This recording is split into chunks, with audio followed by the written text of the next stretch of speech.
So we got Stuart Rhodes on the phone now. Hey, Stuart, how you doing? Doing fine. How are you doing? Doing very well, sir. So, did you just arrive in Boston? No, actually, I'm in Memphis, Tennessee, and we're driving up from Memphis. We're bringing some folks who are speaking who cannot fly.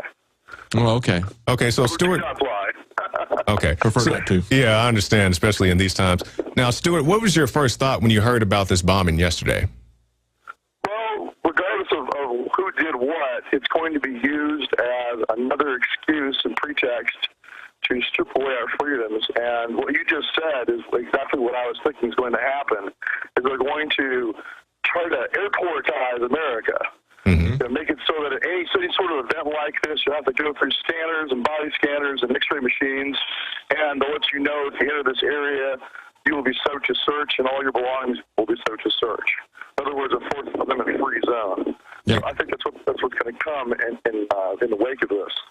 Now, Stuart, we've seen a lot of police and military out there. We heard from Dan Badani yesterday. He said military were checking people's bags, running checkpoints, and we understand the need for security. But, you know, is that a violation of posse comitatus? What do you think about police and military out there checking people's bags? Well, I think it was the National Guard. As far as I know, it's probably the Massachusetts National Guard. So, you know, it's a gray area in the law. If they're doing it as part of a stability force under the command of the governor, then that's the responsibility of the state militia. But if they're doing it to enforce laws, then that's a potential violation of posse comitatus. So, you know, it's not as bad as having the standing army do it, but in the current environment with the nationalization of police and the the creation of Northcom, it's all kind of a cohesive whole anyway. So That's right. It's not the same thing as your state militia.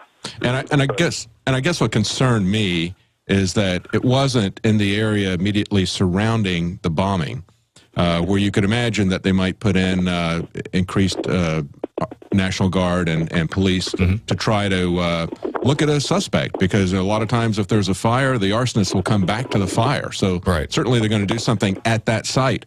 But this is something that is happening, Stuart, all across the country. I mean, these are shots of people in Atlanta, police doing this to people in Atlanta, in California.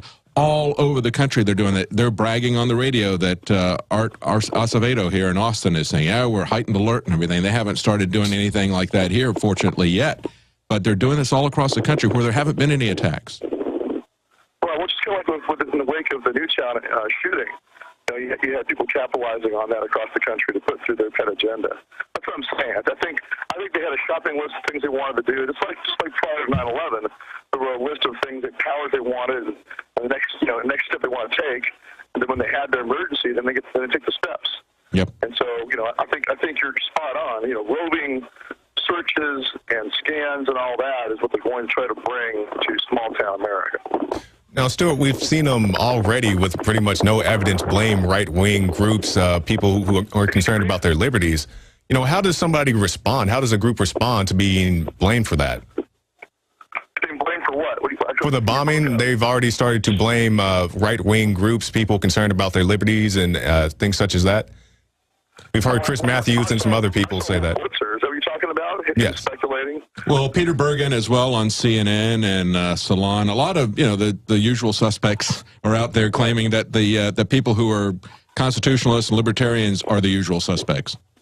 Right. Well, so this is like a Cold War. This is a propaganda machine, and they're going to go after their political enemies. Right. If it was a leftist, you'll never hear it again. You'll never hear about it again. So as soon as it turns out to be a leftist, they shut up. But until then, they do what they can to use it as a weapon of war against their political opponents. Absolutely. So it's a propaganda machine. It's like having the KGB in cahoots with Pravda, or like having the Nazi Party in cahoots with the papers they owned back then too in Nazi Germany. Same thing. Now, Stuart, have you been able to have any contact with anybody on the scene? No, I really haven't. I've been traveling, been speaking in Oregon and Washington State and Idaho, and now I'm in Memphis, Tennessee. So I really haven't had a chance to talk to our guys in Massachusetts yet. So I mean, it's a horrific event, but this is the problem: is that horrific events are always used, just like Newtown, to strip away your freedom. It's the way it's been throughout history. Every regime has always used terrorism as a weapon against its political dissidents, as a way to shut them up, to unify the people against an eternal enemy. It's just like 1984. You got to have an enemy. That's right. Exactly. So, whether they did it themselves or whether they're taking advantage of it, this is the end result. The end result is they'll tell you the only answer is more freedom must be given up. That's right. They're going to extend this out to a group. They're going to have some patsy or they're going to have somebody there, and they're going to extend it out to attack the group that they don't like. And I don't know if it'll happen in today's press conference, but Obama's having a press conference in 3 hours, I believe. Yeah, which is more important, another war with another country or cracking down on domestic dissidents? It depends. That's how you're going to find out who they're going to come down on. That's right. Unless they have a clear person who actually did it, they're going to use it in whichever way they find most useful, either for foreign boogeyman or domestic boogeyman. Okay. All right. Oh, go ahead, David. All right. You're heading up to Boston, though, right? For the I'm going to Lexington. Right. Lexington. Okay. And you'll be there April 19th to celebrate the anniversary of Lexington and Concord? That's right. We're going to be speaking on the green again. The Gun Rights Across America of Massachusetts has secured a permit to use the actual green on April 19th, which is the day of the battle. And so we're going to go back there and do an oath renewal ceremony and a rally. Inviting anybody who wants to go is more than welcome to come and join us. Great. And I'm sure you'll be pointing it out that they didn't just have muskets, they also had cannon. Well, sure. They had the infantry weapons of their day. That's right. And that's an important point, is that the Second Amendment is supposed to preserve the military capacity of the American people, and that means you should have the same capacity as a modern infantry unit. How else are you going to repel invasions or suppress insurrections or execute the laws of the Union, as the Constitution calls for the motion to do? Exactly. Now, Stuart, in these times, what would you suggest to somebody who was concerned about their Second Amendment rights? Should they, contact their senators, their congressmen? What action should somebody take? To purge out anybody of any party who votes for even a fraction of gun control. I mean, this latest, or actually gun rights violation, this latest so-called compromise, is it Mackin and Tooney, two senators, Republican and Democrat, who took up this compromise? They all should be seen as pariahs. No matter which party they're in, no matter what their arguments are, you don't give up any more of your ground. They've given up too much already. Like I said before, you're supposed to have the full military capacity of an infantry unit. And from 1968, Americans could own recoilless rifles, 20-millimeter cannons, hand grenades, mortars, and the sky didn't fall. There was mass chaos because, for the most part, most Americans are responsible. And we're supposed to be an armed populace, and so we should not give up that ground. And so a background check, which is really just closet registration, cloaked registration, is directly in violation of the Second Amendment. That's right. So we should not give up that ground at all, and anybody who votes for it, his name should be mud, and that's the end of their political career. And there's what it takes. You got to purge them out of office. And there's at least 16 Republican senators who shut down Mike Lee and Rand Paul's attempt to filibuster and slow down things so that people could even read these amendments about registration, background check. Same thing. Yeah. We should make examples of them. And it's their political hides up on the fence and let them be an example to everybody else. But the problem is the rank and file of the GOP just showed the GOP old party hacks that it's safe to violate the Second Amendment.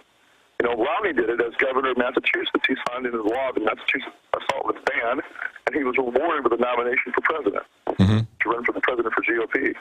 And they've already kind of shown these people they can get away with violating the Second Amendment and still carry on with their political careers. Absolutely. It's very difficult now to get them to do the right thing because you've already rewarded them for doing the wrong thing. And Romney's not the only one. You got Peter King in New York, who's an outspoken advocate for Feinstein's bill and for anything else that comes down the pike anti-liberty. That's right. He gets reelected again and again. And you mentioned Peter King. You have to change the GOP faithful out there, rank and file, has got to stop doing this. They've got to stop voting for lesser of two evils.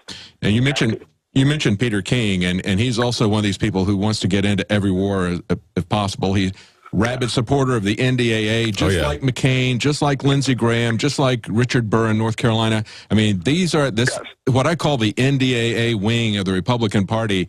They really need to be thrown out by Republicans. I mean, the Republican Party's going to die. It'll deserve to die. The Republican Party, it's interesting. They want to blame the Ron Paul Republicans for their defeat, in the last election cycle for president. And what they really should be doing is blaming the neocons, because the neocons have stepped so far outside the Constitution that we just won't vote for them anymore. That's right. Don't blame us. That's Blame right. the guys who are breaking their oath and destroying the Constitution. That's who's destroying the party too. And we have to understand that these neocons are not content just to have their foreign wars. They're now bringing it home. They're conducting war against our civil liberties. I mean, they all voted for the Military Commissions Act. They all voted for SOPA. They all voted for drones over our skies. Yes. Everything you can think of, the Patriot Act, starting off with that. Everything that's come since then, they voted for. Every single piece of it. Absolutely. Exactly. I remember it was just a few weeks ago, I saw John McCain. He says, I have no problem with drones. I just have a problem with Obama controlling them. That's a paraphrase of something I heard him say on Fox News. Now, Stuart, we're talking about what people can do in their local areas. I'm sure there are many elected officials, people in law enforcement and so on who want safer streets, but they're not exactly sure what they can do. They're trying to say, do we need to get rid of the guns? Should we keep the guns? Do we need more checkpoints? What would you suggest to somebody like that? Well, that they understand the wisdom of the founders was that the American people themselves are their own guardians. It's not a professional lawyer class or professional police class who's supposed to be walking around policing our streets. It's supposed to be us. We are the posse. We are the militia. So they need to respect that and revitalize, get back to that concept. That's how you stop terrorist acts. That's how you stop shooters, is the people themselves, with their own security. And that's constitutional homeland security, as Dr. Evans points out in his book. That was titled that same thing. But I encourage folks to, use the gun issue as a litmus test to find out whether your sheriff or your police chief or town council and county commissioners are they patriots or redcoats. Use that as a litmus test. It's a very clear one right now. But NDA is another one, of course. But the gun issue right now is so in focus and so on point that they will not stand up for your right to bear arms and understand that bedrock principle of the people themselves being their own security. If they don't get that, they don't get anything else. And the militia is a core institution of our republic, like the jury is. The two go hand in hand. They don't respect the jury, or they don't respect the militia, they got to go. Absolutely. The litmus test, the same thing. Purge them out of office. Either they're too dumb to understand it, or they understand it and they're opposed to it, which makes them traitors. Either way, they got to go. We've covered this massive purchase by DHS of ammunition. The 1.6 or now quite a bit more than that, 1.6 billion bullets. And it appears to me that this is essentially trying to accomplish gun control by non-legislative means. And I'm encouraged by the fact that, there's now 15 congressmen who are asking DHS for answers about this. And the very first guy who started asking DHS, actually it started in a press conference that he had, or a constituent conference where somebody in his district asked him the question. And we could see him kind of ruminating it on the stage and everything. And then he sent out a letter after that conference. So that was something that was brought up to him by one of his constituents. Right. Good example of how to do it. One important thing to do is when you go to these meetings like that, make it clear to them that you're not some isolated, gadfly. That you bring friends with you. Bring a coalition of groups in your community. Come together on key issues like NDAA or the gun issue. And let them know that you're not going to go away. You're not a flash in the pan. You're going to be there every town meeting. You're going to be there always because you're part of their constituency. That's an important message to send to them. And this guy did the right thing. He educated his representative, and that representative did the right thing and turned around and started asking questions. That's right. That's how it's supposed to work. That's right. Yeah. Exactly. That's great advice, Stuart. Okay, once again, we are joined by Stuart Rhodes of Oath Keepers. We definitely appreciate your time. What are your final thoughts, Stuart? That the people of this country really need to get back to their roots. We really need to get back. We're running out of time to fix this. Before the economic collapse happens, which is going to be catastrophic, I think Americans need to really get serious about preparing, and especially about community. The isolated prepper model is not going to save our country. It'll just keep you living, breathing a little bit longer, but then in the end, you'll still either fall to a domestic dictatorship or to a foreign invader. So you have to get squared away as a community. You got to get back to the bedrock principles of you being the militia, you being the security force of your community, being ready to take care of yourself and each other. Absolutely. Absolutely. Okay, thank you, Stuart. Thank you. All right, be safe out there. Visit Infowars.com and PrisonPlanet.com. When you're on the site, you can also tune in 24 hours a day to my daily radio broadcast. There's also a free iPhone app to listen to the syndicated radio show when and where you want.